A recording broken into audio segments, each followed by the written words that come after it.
Telangana CM Revanth Reddy ముచ్చర్లని 4వ సిటీగా నిర్మిస్తామని చెప్పారు.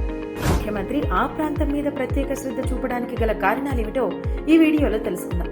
మాదాపూర్ ఏరియాలో మొదలైన ఐటీ ఇండస్ట్రీ ఉద్యమం అక్కడి నుంచి గచ్చిబౌలి, ఫైనాన్షియల్ డిస్ట్రిక్ట్, తర్వాత నానక్రామ్గూడ దాటి ఔటర్ రింగ్ రోడ్డు వరకు విస్తరించి అక్కడితో ఆగకుండా కోకాపేట్ నియోపోలిస్ వరకు విస్తరించింది.